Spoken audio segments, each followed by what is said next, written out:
Hello, my name is Ben McNaughton. I'm a consultant paediatrician working here in the Royal Belfast Hospital for Sick Children, and I have a special interest in paediatric respiratory medicine. I'd like to talk to you today about troubleshooting tracheostomies in the emergency setting. Why have I chosen this topic? Well, picture the scenario. You're working as a paediatric trainee in a busy tertiary paediatric emergency department. It's 8 o'clock in the morning and you're coming towards the end of a night shift. It's middle of winter, it's busy, and RSV is rife. The day team haven't yet arrived, but you've got the department cleared up and you're going to get some tea and toast, when suddenly the triage nurse calls and says that they have a 1-year-old who has presented to triage. They've got a background of X-linked myotubular myopathy, they have a tracheostomy in situ and are on long-term ventilation, and their saturations are in the mid-80s. What are you going to do?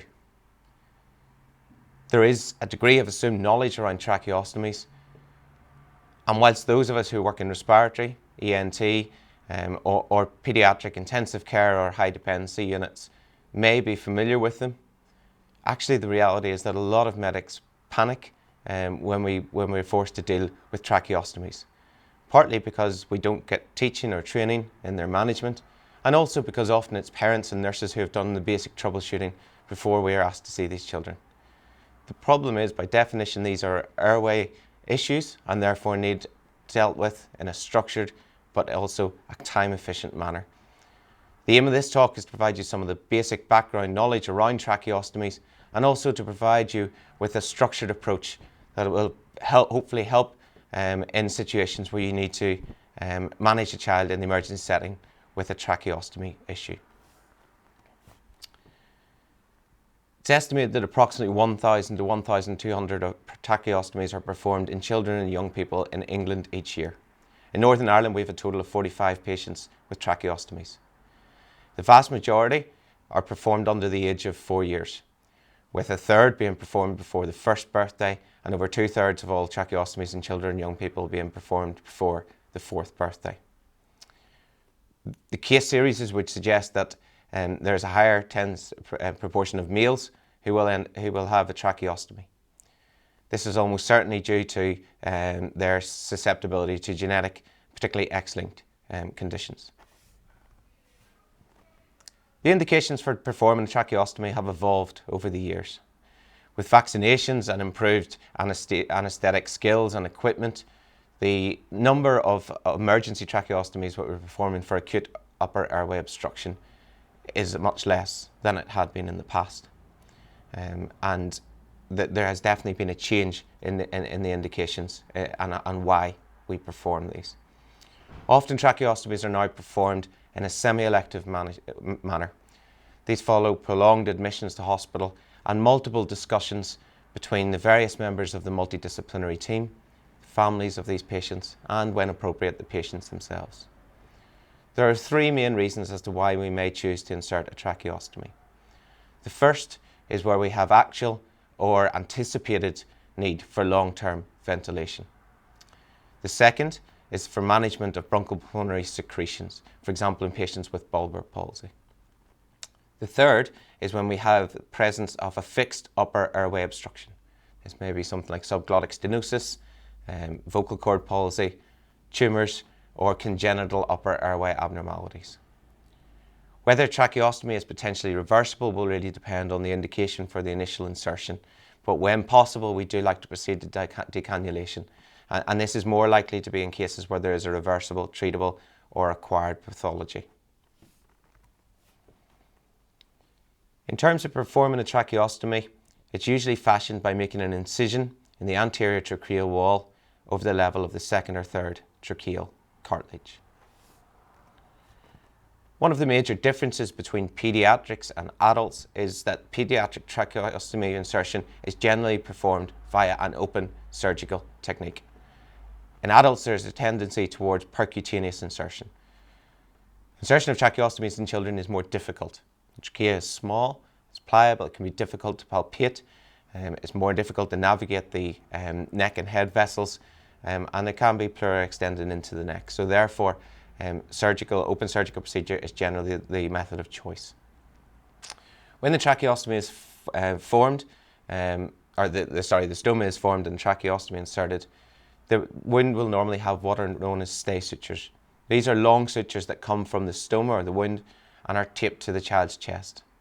And the purpose of these stay sutures is really to try and maintain the patency of the stoma in the event that there was an accidental dislodgement or that the tracheostomy needs changed sooner than anticipated after initial insertion.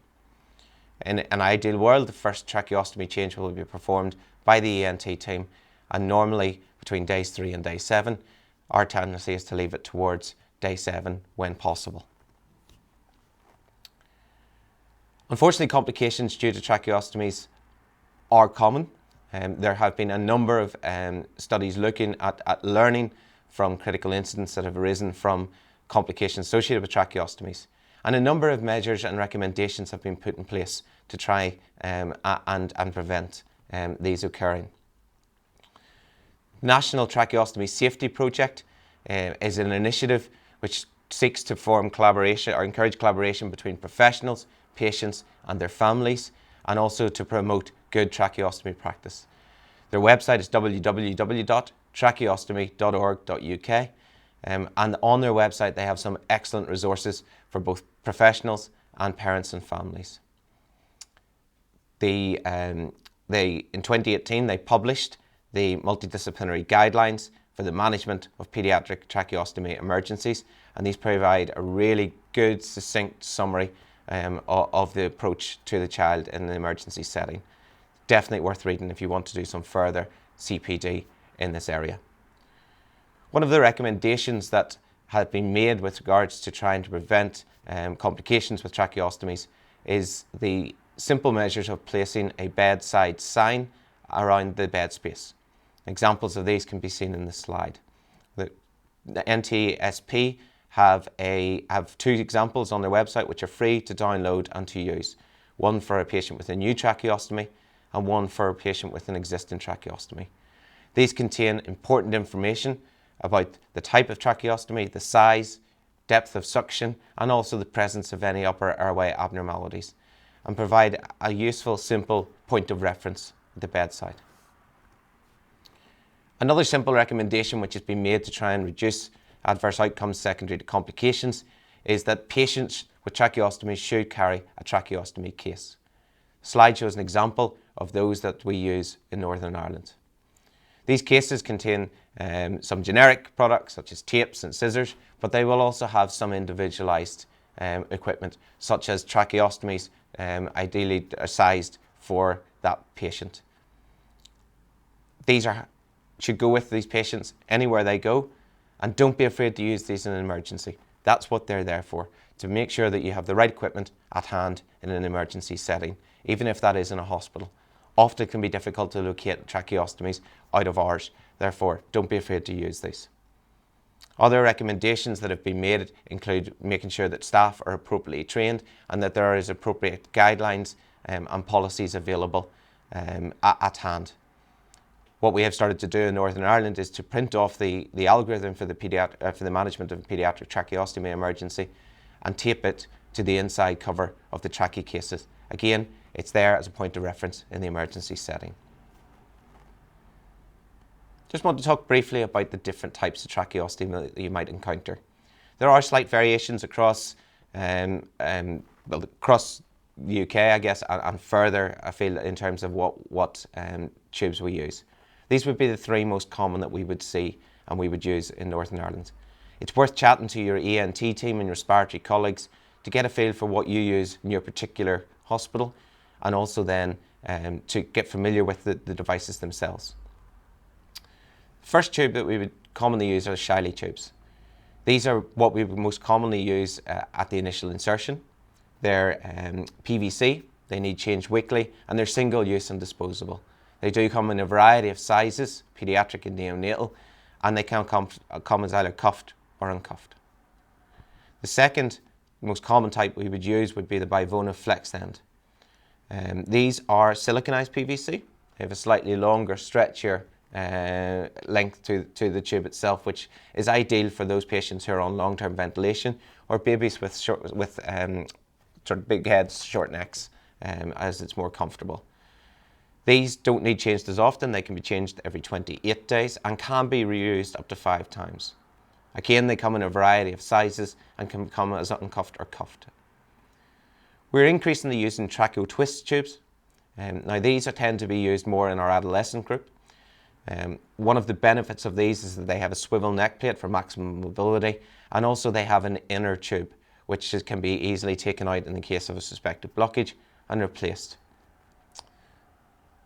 In terms of the general principles, we tend to prefer uncuffed tracheostomies in children. Although a cuff, an inflated cuff, may prevent or help to reduce the risk of aspiration, the small diameter of the trachea can mean that the cuff can cause local trauma, and also there is the concern that in a situation where the tracheostomy gets blocked, the presence of a cuff means that there is no air able to get up or down either side of the tracheostomy, and therefore a blocked tracheostomy can become a more urgent situation. In terms of the use of the inner tubes, while it's useful for the adolescent population, tracheostomy diameters are so small in younger children that the use of a smaller inner tube as well would narrow that down further, and it's just not practical. You may have seen some devices such as these on the end of a tracheostomy. These are heat moisture exchangers. One of the challenges we run into with children with tracheostomies is that by breathing through a tracheostomy, you bypass the natural flow of air through the mouth and nose and the humidification effect that comes from that. And therefore, children with tracheostomies without appropriate management tend to get thick secretions, which can lead to tube blockages. Heat moisture exchangers can be attached to the end of the tracheostomy to try and encourage that humidification process. And otherwise, we try to manage that with the use of regular saline nebulizers, and also by ensuring that the children are taking an adequate fluid intake. So that's a little bit of the background to tracheostomies. Let's go back to this case. So it's a 1-year-old, X-linked myotubular myopathy, tracheostomy in situ and long-term ventilation. And the triage nurse gives you some further information that they've been staying at the hospice where they've been for respite. The hospice staff have increased their NIV settings to the secondary or unwell settings, but they haven't done anything with the tracheostomy. You suspect that there might be a problem with the tracheostomy, but what could have gone wrong? Well, there's a range of potential causes for issues with the tracheostomy, and we tend to divide those complications into 3 major groups. Perioperative complications, early post-operative complications, and that's generally the period less than 7 days following insertion, or late post-operative complications. The perioperative complications include hemorrhage, pneumothorax, tube occlusion, a misplaced tube, or surgical emphysema. Early post-op complications might include tube blockage or tube displacement, a site infection or a lower respiratory tract infection, tracheal ulceration, fistula or hemorrhage. And a late post-op complication, which is almost inevitably certainly what we're seeing in this particular case, might be granuloma, and the picture demonstrates some granulomatous tissue at this stoma, tracheal collapse, tracheal stenosis, hemorrhage or a blocked tube. As mentioned, the National Tracheostomy Safety Project have provided a really useful algorithm for the structured approach to the paediatric emergencies, tracheostomy emergencies, and these should be readily available at any bedside or any space clinical area where patients with tracheostomies are being managed. Don't forget the bubbles also provide a really useful case-based discussion looking at entitled Crash Course in Tracheostomies, which talks you through the management of the unwell child with a tracheostomy. Both worth a visit. So in this situation, when you're asked to see this patient, the first thing I would recommend is shouting for help. No matter how experienced we are, this is a situation where extra pairs of hands are only going to help, particularly if it comes in terms of holding the patient or you want to do any work with the tracheostomy itself. Consider liaising early with anaesthetics and ENT, and again with any airway management, with any airway issue, these teams are probably likely to prefer to know early rather than at a later stage. Most trusts and clinical areas will have an emergency on-call airway team. Again, useful to try and find out how you contact them in an emergency should it be needed in your area of work. One of the most important things you can do in this situation, and although it seems basic, is basic airway opening manoeuvres. head tilt, chin lift, jaw thrust, or using a roll under the neck and the shoulders to try and open up the airways. In reality, children with tracheostomies and breathing difficulties often have, it's secondary to clots, mucus plugging, or positioning. Obviously, if a child has a tracheostomy for a fixed upper airway obstruction, this might not make a big difference. But in the likes of this case, where we're assuming, we can't say there isn't an upper airway obstruction, but we're assuming that the tracheostomy has been put in for long-term ventilation, position in the airway may actually help to open up the airways. The next step then is to apply oxygen. And the difference, I guess, with a child with a tracheostomy is that we would recommend applying oxygen both over the mouth and nose, but also over the tracheostomy itself, as shown in the picture. Following the application of oxygen, what we need to do at this stage is to work out whether or not the tracheostomy tube itself is patent. Bagging to do this is not recommended, as if there is a blockage there, trying to ventilate through it could cause surgical emphysema. So the ideal method for doing this is to try and pass the suction catheter. Sometimes if there is a small plug, actually passing the suction catheter can remove that and provide suction and allow you to oxygenate and ventilate through the tracheostomy. In this case, however, when we try to pass the suction catheter down the tracheostomy, we have significant resistance and we can't advance the suction catheter. So my question for you at this stage is, what do we do next? I'd like you to go over to the YouTube chat and take a minute to write in what you think the most appropriate next course of action is, and I'll give you a few seconds to do that.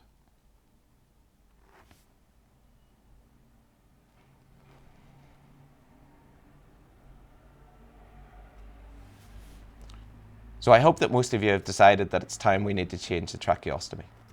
For those of us who are not familiar with changing tracheostomy, this can be difficult.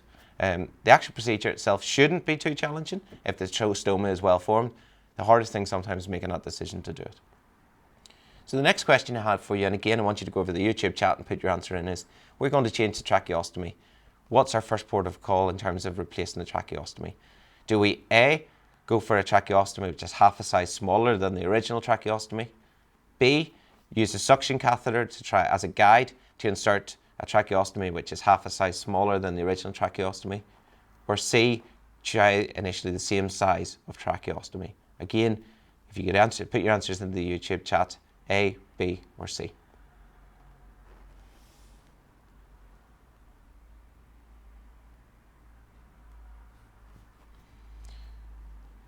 So the general accepted practice would be that we would have a maximum of 3 attempts at replacing the tracheostomy.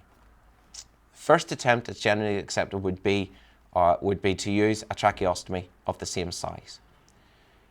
If you try to insert this and it goes in easily, then you need to again assess patency by listening and feeling over the tracheostomy and using a suction catheter to assess for patency. If not, then a second attempt should be made using a tracheostomy which is half a size smaller than the original tracheostomy. This might make insertion easier. It is important, however, to also rethink about your airway positioning and maybe take steps to try and reposition the airway and bring your trachea to a more anterior position.